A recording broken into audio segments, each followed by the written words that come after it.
Hello, I'm Barbara Peters, bringing you another event in our criminal calendar. Normally, our criminal calendar is for mystery fiction from the good guy point of view, i.e. the detective, but today we actually have the criminal side represented in author Tom Perry. Hi, Tom. Hi, Barbara. And it's true, if you go back to your first book, The Butcher's Boy, which won the 1982 Edgar Allan Poe Award for Best Novel, right? Best First Novel. Best first novel, yeah. Well, that's true. That was it was probably a criminal start or a bad start or something. That's what convinced me that I was a crime writer, was that I won an Edgar. If it hadn't won an Edgar, I would probably be writing something else now.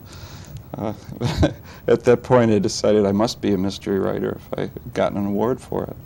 Well, I really like The Butcher's Boy, who is, after all, a paid assassin, a hitman.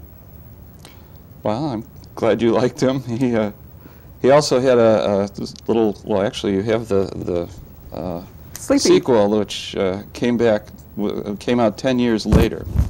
That was after I'd written The Butcher's Boy. I waited 10 years, and I realized that I had aged about 10 years, and that things felt a little bit different to me, and that probably they felt a little bit different to him too, and so I thought I'd check in on him. But that was the first time I ever went back to a character. It's right, until the Jane Whitefield series, your other books. You had written Metzger's Dog and Big Fish and Island after Butcher's Boy, right? Right. And they were all standalones. But you've always written what I would describe, or somebody else describe, but a phrase I like to borrow, as books from the wrong end of the gun. Well, in a way, that has to do, at least in my case, with the mechanics of the problem of writing about courage and danger and so on. The average person can get into situations where he might be in grave mortal danger for a sort of brief time, but usually in order to get into really interesting trouble, you sort of have to be looking for it. You have to be sort of into I don't know, something that is likely to get you into danger in the first place, and that makes it easier for me to write about that world and to get into it a little more deeply than I would otherwise. I have tried writing novels in which you have a sort of ordinary guy walking down the street to whom something happens, and it's absolutely unconvincing to me. So those drafts go into the closet, the huge, ever-expanding closet. Well, the truth is, if you don't enjoy what you're writing and you don't believe in it, readers certainly won't. No, they won't. They won't. They're absolutely very astute about things. I talked to somebody the other day about my new book that just came out, in which there's, in the initial chapter, you're supposed to think something is happening, which is, in a sense, the opposite of what is happening, and they picked it up by the end and said, oh, I haven't read the second chapter yet, but I know that... I won't say what it is. No, well, we'll get to Jane Whitefield, but I wanted to ask you, The Butcher's Boy, unfortunately, is not a treat that we can currently share with American readers because it's out of print, although the British paperback is still available. But have you given any thought to an effort to bring both Butcher's Boy and Metzger's Dog back for your American readers? I have thought about it, but I'm afraid that my thoughts haven't been translated into the will of publishers at the moment. Occasionally somebody will talk about putting them back into print, but it hasn't happened yet. So this is an excellent opportunity for me to give a plug to all our local libraries and say, you know, if readers get interested and want to go pursue your early fiction, they should rush right down and check it out. Tom, when you, that was 1982 that you won the Edgar for The Butcher's Boy, and as I remember, Metzger's Dog was a New York Times notable book when it published. But in 1995, which was the first chance I got to meet you, you had started a new series with Vanishing Act. First of a projected 5-book series, of which you've just published book 4. A whole different conception with a fascinating heroine.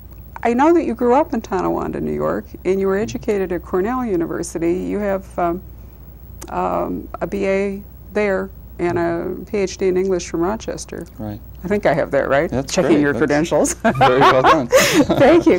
And you've had, I'm going to mention this too, because I find it fascinating, the things that writers have done you know, that it provides grist for their writing mills. And you have this interesting, here you are with a PhD, and you have been, it says here, a laborer, a maintenance man, a commercial fisherman, a weapons mechanic, a university administrator and teacher, a television writer and producer, and a best-selling author. All true? Well, all true, yeah. Sequential? I left out I left out a few things. No, they are true. I mean, I think a lot of people who write have done an awful lot of other things first, because in the first place, it's extremely difficult to say, okay, I'm going to be a writer at the age of 21 when you know absolutely nothing, and go off and make a living at it. There are people who do it, but the rest of us really sort of have to earn a living, learn things, fool around, figure out what it is that we want to do with our lives, and eventually, if we're lucky, we fall into doing what we wanted to do all the time. So that's just, I suppose we could do that with almost anybody. We could give a long resume of strange things that they've done. Some, you know, seem to breeze right out of law school into the bestseller list, which drives me crazy because they think their books reflect how shallow their experience is. But I found your particular collection really interesting. But going back to my original point, which is you are from upstate New York, the character Jane Whitefield in your present series is in fact a Seneca Indian. So I guess my question is, did you come to that because this was something you knew about from growing up in that area? Well, there were several trains of thought that came together in my mind at the same time, really. I can remember when I thought of that, and it was, I wanted to write something about the part of the country that I had grown up in. And I thought at first, well, maybe the way to do this is to look back in my own family history, and sort of go back. And I began to do that, and I ran out of family. And then at that point, I began to get interested in the history of the area, because I wanted to have a kind of, I don't know, multi-dimensional view of the land and the landscape and so on.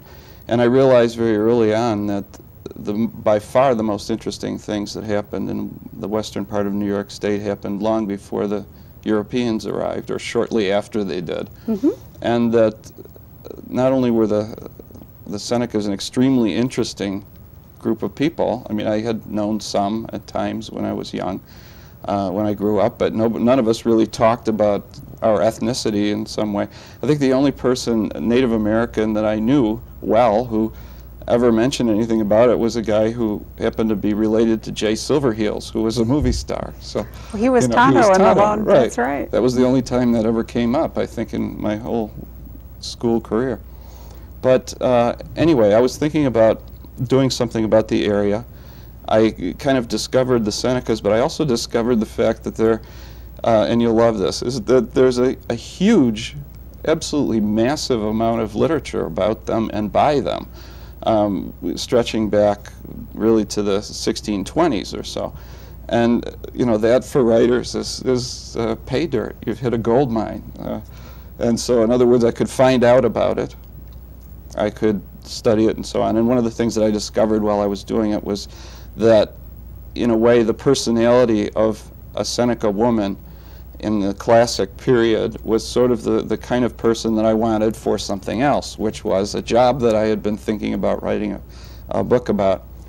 I had always been sort of fascinated by the whole concept of making people disappear, sort of in the way that the Justice Department Witness Protection Program does. That's a benevolent version of it.